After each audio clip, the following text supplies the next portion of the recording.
Welcome to Portside of the Pilots. I'm Adam Lindman. Men's soccer has enjoyed a resurgence on the Bluff since head coach Nick Carlin-Voigt took the reins in 2016. It's no secret that solid recruiting has played a major part in that, and after bringing in nationally ranked classes the past 2 seasons, Carlin-Voigt and his staff just landed the top-ranked recruiting class in the country, according to Door Soccer. 7 commits are coming to the Bluff, and 5 of those 7 have U.S. national youth team experience. 5 of the newcomers are also ranked in the top 100 nationally, according to Door Soccer, and 6 of them play in the U.S. Soccer Development Academy, while the 7th plays in the USL. It's a group that Carlin-Voigt says will fit in perfectly in Soccer City, USA.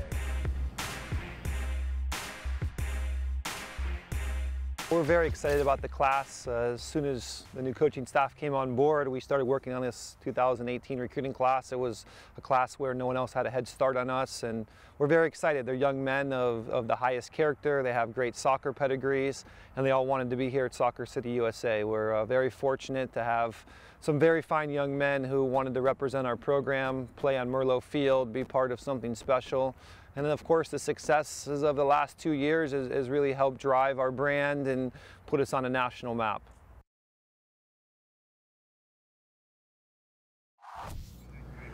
The women's team is bringing in 3 recruits for now, announced first-year head coach Michelle French. Madison Carter and Lily Schlakey are coming to the Bluff from Idaho, while Destiny Noel Manzo heads north from Southern California. Carter is ranked 12th in the Pacific Northwest, while Schlakey is 23rd. Manzo won the U14 and U15 ECNL National Championship with Slammers FC, and her U17 squad was an ECNL National Championship bronze medalist. The women's basketball team picked up a convincing win on Saturday, pulling away from the Pacific Tigers at the Chow Center to prevail 89-67. 6 players scored in double figures for the Pilots, who shot better than 50% from the field while holding the Tigers to just 33%.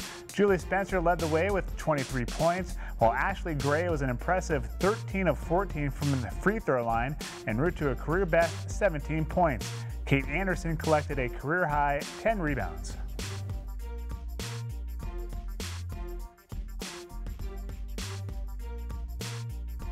So obviously with 6 people in double figures, we were taking high percentage shots and looking for each other.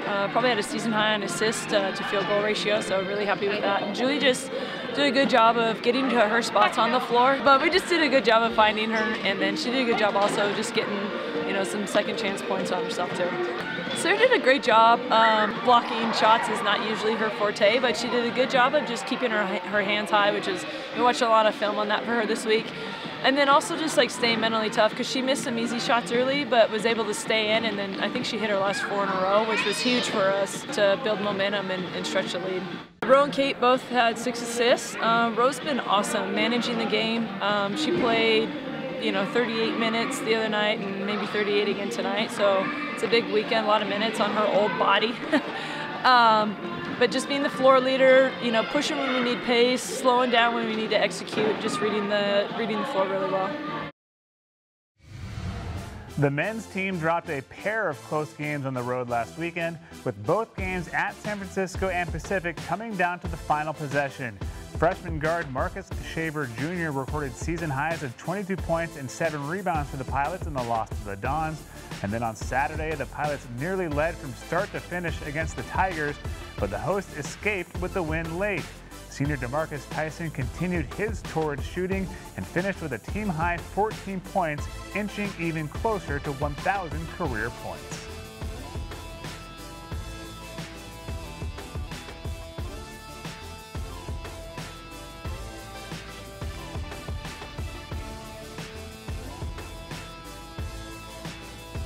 The Portland women's soccer team has taken on a new look, and that includes using male soccer players at practice.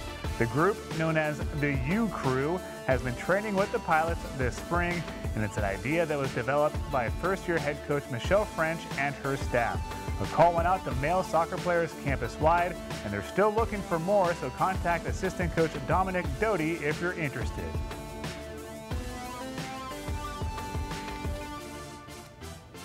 It's great to be able to get a group of players that not only are vested as fans, but vested as part of the school as well. And for us to be able to share a field with them and play, I think is a cool deal for everybody. So yeah, we're looking forward to kind of forming this team together and getting the ball rolling. So our preparation for even the springtime can be where we want it to be, and then we get some excitement rolling around the program and around the student body.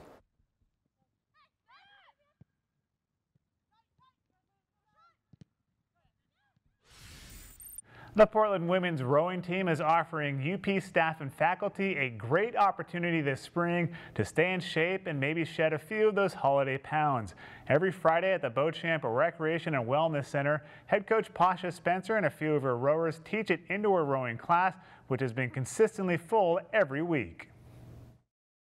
Yeah, we started the class as a way to kind of bring the community together, because I think a lot of people are unaware of, the rowing team and kind of what we do, just because we are off campus. And so it's been really awesome to bring it on campus and have a ton of people turn out and want to learn about it. And I think it's really awesome, and people have enjoyed learning about it and getting a good workout in on a nice Friday right before the weekend. We've had a couple of professors actually buy rowing t-shirts, and they wear them to every class, and they really enjoy having a space where they're all together, and it's really good for bonding and also knowing what the rowing team is, what we do, and it's just really awesome that the turnout has been so good. I think that as far as classes have gone so far, it's been really great turnout, and I think that it would be great if we could broaden that to the general student body, because it's a really great workout, and it's something that once you learn how to do, you can kind of do for the rest of your life. Anytime, really, it's accessible, just once you need to kind of learn how to do it, and then you can do it for a long time. Community service is a major part of UP athletics, and when we come back, we'll visit with two teams who are making a difference. Portside Pilots continues after the break.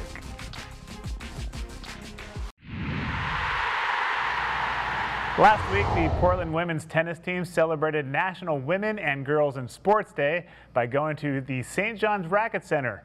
That's where the Pilots shared their skills and knowledge with a local group of kids.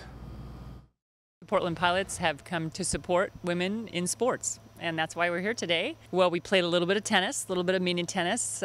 We had some time in the classroom talking about little Q&A, talking about how tennis has been a part of our lives and how sports have been a part of our lives for most of us. They had really good questions. One girl asked me, what am I supposed to do to get in college tennis? And it's just wonderful to me that she is 12 or 13 years old, and she already has a plan. She wants to go to college. They really love tennis. I can see that. I think it's really good that they get to see this stuff and, look up to it, and hopefully one day play tennis or play a sport in college. We learned about National Girls and Women's in Sports Day a couple years ago, and really wanted to have our girls see that there is an opportunity to play sports beyond just for fun, that it can be part of who they are.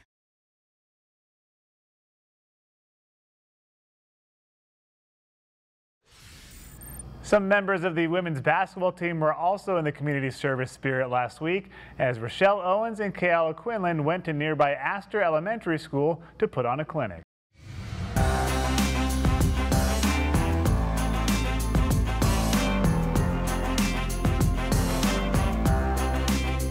Ro and Kayla, they were so great at coming in and providing myself and the girls information and ideas on what to do and how to play the sport that we didn't even really know about. So, I mean, it's an invaluable resource for us, and we'll be using them again.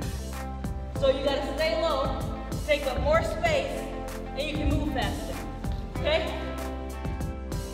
Always giving back is probably my favorite thing, just to, give back to the kids. You remember when you were young at one point, and people will come and see you and help you practice and teach you some things. So to be able to do that to the kids is awesome, and their energy is always awesome, and they love it. So you can't help but to love it. I need your hands to sing a little bit. Sing, all right? Sing. Yeah, there you go. Well, I'm so grateful that they came. We were kind of getting closer to the end of our season, and kids are starting to drag a little bit, and we were really trying to think of things that would make them excited again to get out and play. And It was so much fun having them here today. I think it really injected some more enthusiasm into the girls to finish out the season. And Cassie and I are not basketball experts, and so it's really fun to have people who know what they're talking about come to the practice and share with us.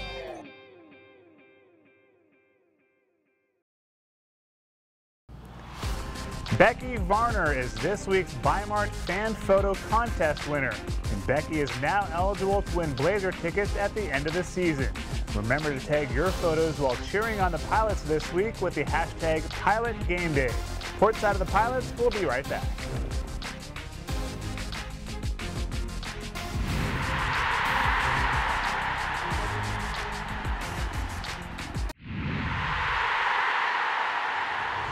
Men's basketball freshman Tahiro Diabate traveled a long way to play hoops on the Bluff, but a group of guys have helped the forward feel right at home. Diabate lives at UP's Christie Hall, and his dorm mates show up every home game week after week to rally around him and cheer on the Pilots. We've always been the Christie Crazies for several years, where we paint up for the soccer games, we get the flags out, and we've also been to many other games as well. We've gone to volleyball games in the past. We've done some basketball before, but this year we've really hit home on the basketball thing. I remember my freshman year, the Christie Crazies got all painted up on the quad out there, and then just ran screaming and yelling over to one of the soccer games. And I remember sort of feeling like, wow, this is where I want to be. This is the group of guys I want to lose my mind with. Like, you know, anytime there's a sporting event. We've kind of continued that tradition, but it's lost a couple of numbers throughout the years. And then this year just totally turned a 180, and we decided to go support a new sports program more heavily with the men's basketball team.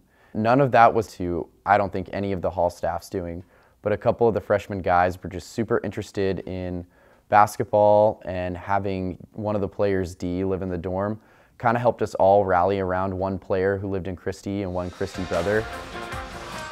Welcome back to the Rose City, Portland, Oregon for the West Coast Conference Game of the Week. Look at some of the faithful here inside the Childs Center, hoping to root their team on to a fourth victory in 6 games. We got our own little section, wandered in there, and they let us stand up right behind where like the basket is, and I guess it just became our spot, and we just brought our energy and our goofiness to the big screen, and the rest is pretty much history. They've really been like a huge motivation for me, you know, so I really like to see them, you know, getting out of class, coming, you know, over here just to watch the game and cheering, screaming my name and stuff. I love it, you know, I love it. I was originally born in Mali, but I stayed there for just like a year or something like that, and then I went to France, and then I decided to go back home. And after I went for Spain for a little while, then back home again, and then I went to Japan. You know, so in Japan, I was going to high school, and thanks God I was successful at school and playing basketball. So that's how the University of Portland, I mean the coaching staff found out about me. A nice bucket, Marcuson, denied by Diabate. It's all right. That was Sweden versus Mali, and Mali wins that international clash. And Germany gets the rebound. There you go. It's always been my dream to go to America and you know, play basketball, because it's very different from the Japanese high school basketball level and everywhere I've been. 3-point play. Diabate with some room to work with, and he lays it in. D is an amazing dude. He is a very busy individual, but the fact that he takes time every time he walks through the lobby to say hello and shake everyone's hand and sit down and talk to all of the guys in Christie shows what kind of character D has. A few days before moving to Christie, I was kind of a little bit upset, you know, because when I first got here, I was living in France with all my basketball team and stuff, you know, so I was thinking like that maybe when school starts, I'm going to still be living with my friends so that we can hang out as always, you know. When I took all my stuff, you know, moving to Christie, the first thing that, you know, stand out of me was like all the boys, they didn't even know me at that time, that they came out, they helped me, took all my stuff to the 3rd floor. You know, that really impressed me a lot, because seeing this, bunch of people just coming out to help you pick up your stuff and bring it to the dorm, that was really amazing. When we started this year, all of our hall staff, all of our RAs, really focused on the idea of home. And we try, as often as we can, to make sure that everyone feels at home here in Christie, but also here at the University of Portland. There's always something to do. People are super nice here, super friendly. As a freshman coming in, it's you're really nervous coming in, hoping that you'll make friends quickly, and it's no problem at all. Like, best group of guys ever. I think we have this strong sense of brotherhood in Christie. No matter if you stay here for a semester or for a year or for all 4 years, you'll always be considered a brother of Christie and always welcome through its doors. Christie means a lot to me, because as I said, when I first got here, they've been open to me, they've been friends with me, and they've welcomed me to the dorm. 10 points for Franklin. His team up by 2, rejected by Diabate. I remember that time the basketball team brought pizza to Christie dorm because we wanted to thank them for always coming to our game and support us. There were like a lot of them in the lobby waiting for us, so we brought pizza and we had pizza with them. We were talking and having fun, laughing all together. I think that was a really touching story, having all of these guys and sharing time with them. That was great. When Dee came into the dorm, I think it was the first time that I can remember having a basketball athlete that stuck around, and certainly one that's very friendly and very kind. So when we started thinking about athletics, Dee was always in our mind about how can we support one of our brothers.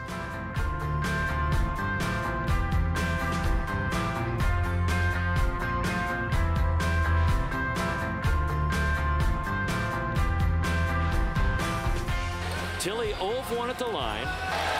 Portland trying their own little trick of distraction. And now he's 0 of 2. I'm trying to focus on the game, but still I can hear them screaming, "D, let's go!" Stuff like that. Yeah, I can hear them. I can hear them.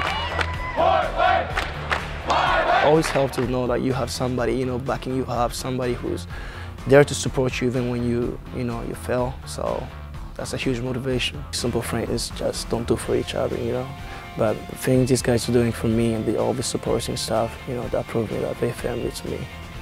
He walks on water at the University of Portland. He's a student athlete. But every time he comes into Christie, he's on a level playing field, and these guys totally look up to him and respect him.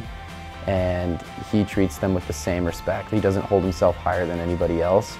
I just think that Dee has an amazing character, and it's honestly an honor to have him in the dorm, and I know the guys really love and respect him too.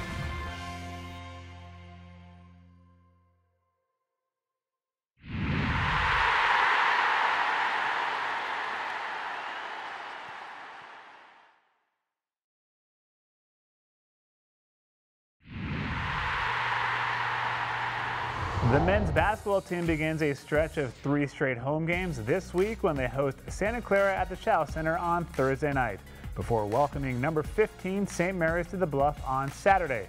Tip-off for both WCC matchups is set for 7 p.m., and both games will have a plethora of promotions. Thursday night will feature the always popular halftime mile, with participants racing around the track upstairs at the Chow Center. Saturday will include a pregame brew fest, which will also happen on the track, and the men's cross-country team will be honored at halftime for their runner-up performance at Nationals. The women's team plays their next 3 games on the road, beginning with a pair of league contests this week. First, Portland will be in Santa Clara on Thursday night to face the Broncos, which will be followed by a trip to Moraga, where they'll try to complete the season sweep of the St. Mary's Gales. Portland is looking to continue their winning ways after dominating Pacific last Saturday. It's opening week of the 2018 baseball season, and the Pilots have a challenging road series this weekend. Portland heads to Los Angeles to face the 13th-ranked UCLA Bruins for 3 games, beginning Friday night at Jackie Robinson Field. The Pilots and Bruins then play at 2 o'clock on Saturday and at 1 on Sunday. The Pilots have been practicing for the past few weeks and are ready to hit the diamond. I mean, this is the first practice of the week leading up to the series down at UCLA, and so we're going to start the week off right. We had weights yesterday, and everyone came in pretty fired up, and that kind of just speaks to how the week's going to go. I think everyone's excited to get down there, and we're just going to continue to bring the same energy all week. Well, they're just a good team in general. I mean, they're going to be sound on both sides of the ball, you know, pitching, hitting, defense, you know, whatever it is, they're going to be pretty good. But I mean, you know, we're pretty good as well, and I think we're going to challenge them a little bit, and we're going to surprise a few people.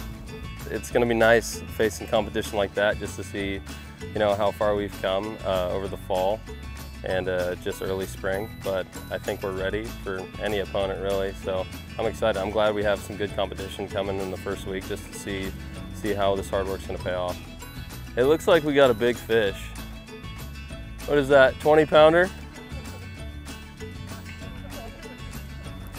Yeah, that's about right. Yeah, a lot of team chemistry. This week's Nike Play of the Week takes us back to the Pilots' win over Pacific at the Chow Center. In the third quarter, Kate Anderson collects the rebound at one end and heads the other way. She then loses the defender with the behind-the-back dribble and buries the step-back J. The Pilots go on to roll past the Tigers.